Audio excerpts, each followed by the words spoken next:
Happy New Year. Yeah, good to see you, Tony, for the Yeah, first time. yeah. Everybody has Christmas, except you just have it a little bit different than everybody else.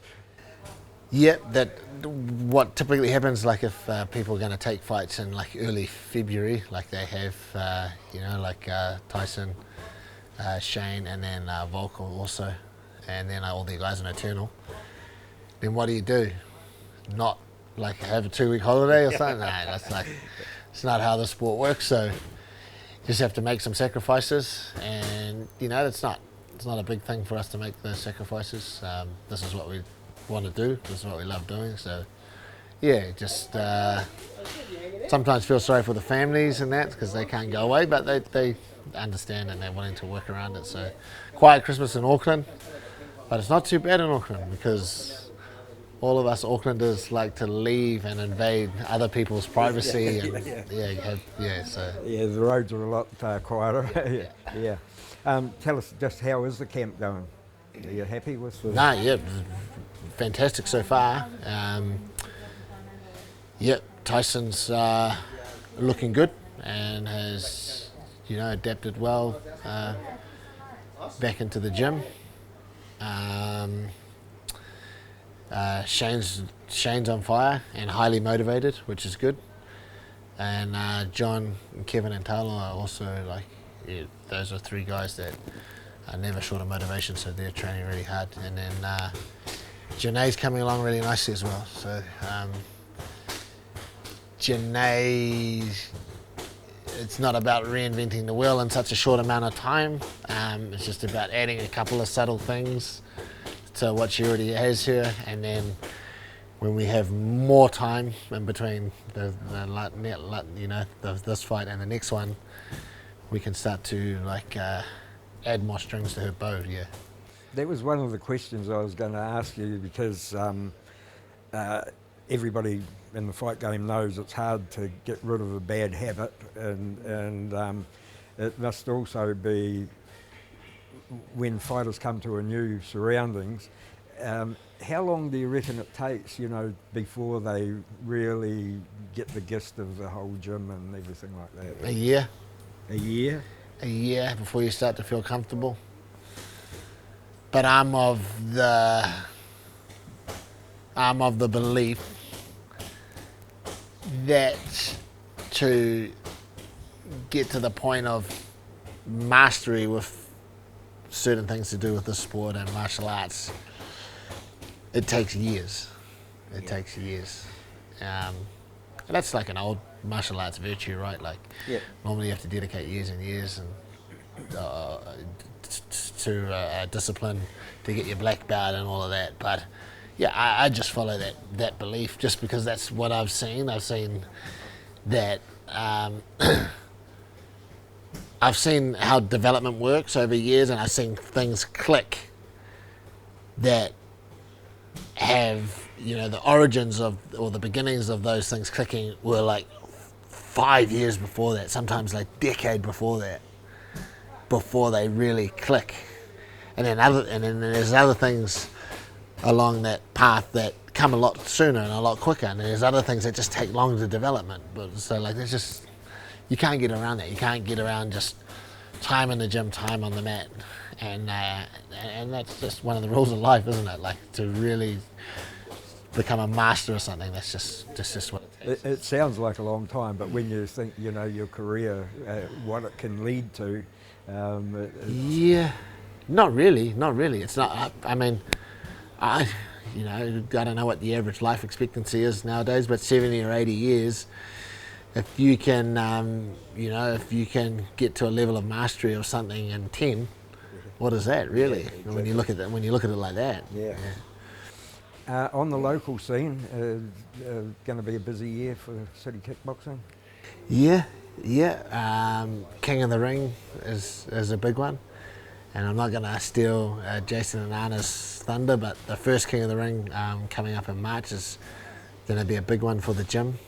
We've got quite a few representatives on that card, and some big fights with some really tough opponents. So that's going to be a good one. And then all the local fights seem starting to come alive, and trying to put fights. Doug's got a little amateur show in February where he's got like 10 amateur fights, and some of the amateur boxers are going to be fighting on that. So like, the local scene is going to start off with a bang, and that's how we like it, right? Like that's the building blocks of everything. There's the local scene, there's getting fights locally, and the local promotions and the community. Nothing ever becomes anything without those building blocks. So it's very important. The best gym in the UFC, the best coach in the UFC. The gym, it always seems full to me. Is there any spaces left here? Yeah, we've definitely outgrown this place. So, on the hunt for bigger and better premises. But then you've also got to have a good understanding of the commercial real estate. In Auckland, you've got to kind of have a really good finger on the pulse in terms of that, and that's not easy. That's not easy in a city. But I have some good agents and stuff out there, and the community's really good, and the brand's really strong, and we're a very good tenant. We always pay our bills on time, and that's the only thing landlords want. And we're confident that we'll be able to find a bigger and better premises when the time is right. Oh, yeah. That's interesting. Yeah. Tyson, very interesting new addition. Had a chat to him. He's a really good guy. Yeah. Nice guy. Comes from a nice family. I've met his mum and I know his dad really well. And just fits him well in the gym. I've said it before. Like he's Australian, which is like very close to us, but he's also Polynesian. Like New Zealand's a very big Polynesian city. Auckland's a big Polynesian city, so he just fits in really well. He's an interesting guy. Like he's very highly committed person when he puts his mind to something.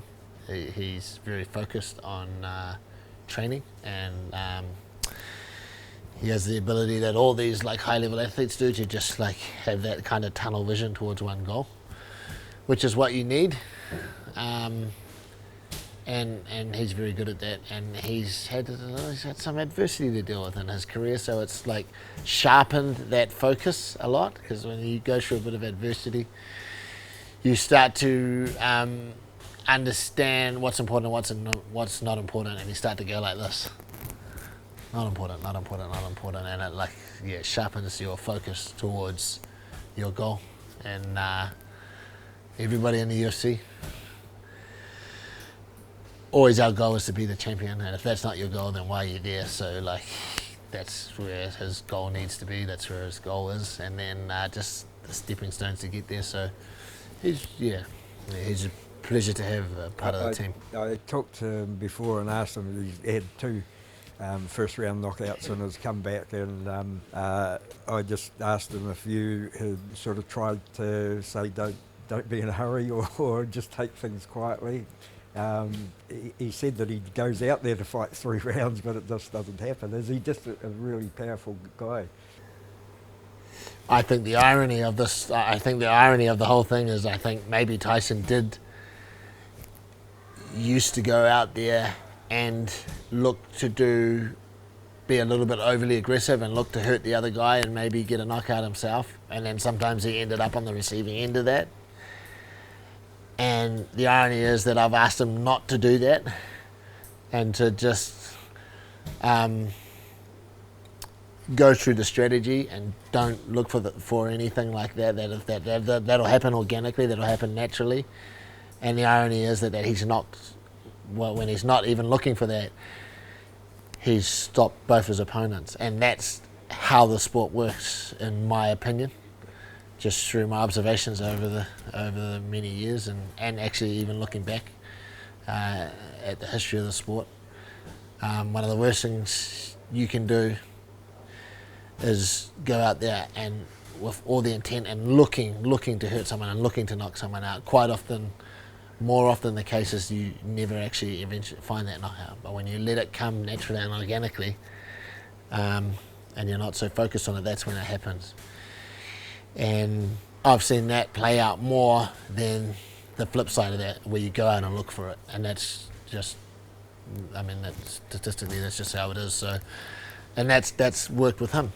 So, and that's kind of the same philosophy I try to apply with everybody. Yeah. And as far as I'm concerned, and I find that there's going to be people with differing opinions, that works. Yeah. Can you see any problems with the opponent he's facing? Is there something that you've got to be? Yeah, yeah, absolutely. But that's natural. Like there's always, I wouldn't say, well, problems is one way to put it, but I see some of his strengths, and but I also see ways for us to mitigate those strengths and like turn things around so that we are, you know, our strengths that come to the fore and we're emphasizing what we can do. Interesting game, interesting opponent, very good opponent. He's going to be a well-trained opponent. He's got a very good coaching team and coaching staff behind him, so that battle's also a little bit interesting. So, yeah. You've always told me that Shane was one of the most interesting guys for you to train. Like, there's a lot of things going on there. How has this camp been as far as Shane's concerned? I'm going to say it's been actually quite good, very good. I'm going to say that he hasn't had the best camps previously, and I'm going to say that he's had some personal issues, which obviously I'm not going to go into, but there's been some personal issues. And I'm not going to say he's not dealing with those personal issues, because he's still got some of those going on, but what I'm seeing is a maturing in the way that he's dealing with those, as opposed to in some of the later camps. Previous camps, and maturing in the way that he's dealing with those, so he's able to deal with those a lot easier, and that's reflected in the quality of the work that he's giving in the camp. And yeah, I mean, I love training Shane because Shane has some gifts that are not normally associated with fighters. He's like I said, he's not the strongest guy, he's not the most explosive guy, but he has other gifts. Nothing can slow Shane down, bar maybe one or two other fighters. I've never seen anyone with a gas tank like his. And then what's interesting is just you formulating a plan around that. Around perhaps a guy that's not the most explosive and he's not the fastest, but he has a very unique gift in the form of I never know how to describe it, like a heart that works a little bit differently to everybody else's heart. Anatomically I'm talking about, but he definitely has a gift that's interesting to put down a game plan around. There was a lot of talk about maybe Dan would have got on the Perth card. I guess it's a little bit late for that, but is there anything in the wings for him? Yeah, Dan, we're hoping for something in March, so he's actually in camp. We don't have a confirmed opponent, or we don't even have a really firm date, but we have pretty good assurance that he's probably going to be around a certain time. So we've got him in camp, basically, just like we don't want to take any chances. So he's full on at the moment, just going for it, as if he had a fight. I'm sorry, would you try and get Blood and Carlos on around that time? Would they be ready for that? No. And the reason being is Bloods and Carlos decided to have a holiday, and Dan decided not to. So Dan's ready, whereas Bloods and Carlos is probably a little bit behind the eight ball in terms of being ready to just jump into a camp and get ready for a fight. They need, I don't know, the equivalent would be like pre-season rugby training. They're kind of in like the pre-season phase and just getting themselves ready and fit, and they're getting their bodies ready to like bang out a hard camp and a hard year. So that date might not be suitable for Carlos or Bloods, but soon after, like maybe the end of March or the beginning of April, they'll be ready to go. So, yeah, no. Yeah. Israel is, what's the prognosis on Israel? Is the set date that he's aiming at? Israel has made his way back to the gym after having a good break over Christmas and New Year's. So I've seen Israel back in the gym, and again, just like getting the body, after a good break, getting the body used to, like, you know, it's just the rigors of training, and just like keeping it nice and gradual, you know, like before he has to hit a hard camp, but not going in cold, so to speak.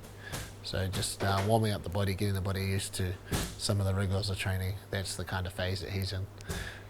And of course we've got to ask about Joe and Volk with the big one coming up. Yeah.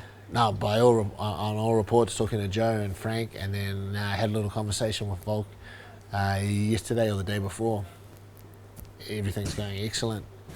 Yeah, and we're communicating well. There's a familiarity there that you only get through quite a few years of just knowing each other, and the way each coach thinks, and the way each coach like interacts and amalgamates together, and it makes things a lot easier, especially with my role, which is like, especially at the moment, is like more of an advisory kind of a role, seeing as I'm over here and I've got to train the boys and Volk's over there. I think if things are going great, and I mean, Volk in most camps, and I'm going to say all of them because I do remember one or two, but Volk in most camps has always been ahead of where I think he needed to be. Not in all of them, and some of them I do recall a couple where I felt he was behind in terms of like just not his understanding, like his understanding is always great, but his execution of what we're trying to get him to do, he's been behind. But in this camp, I think he's ahead. So yeah, I'm very happy with the way things are going over there, and yeah, I can't wait for everybody just to connect back in Perth, and just to get another massive fight done and dusted. We're always in them. Hey, cool, mate, and all the best for the rest of 2023. Looking forward. Looking forward to more Combat TV updates, Tony, from yourself. Thank you. Good on you. Hey, thanks for that. Thanks, Tony. Awesome. Cheers.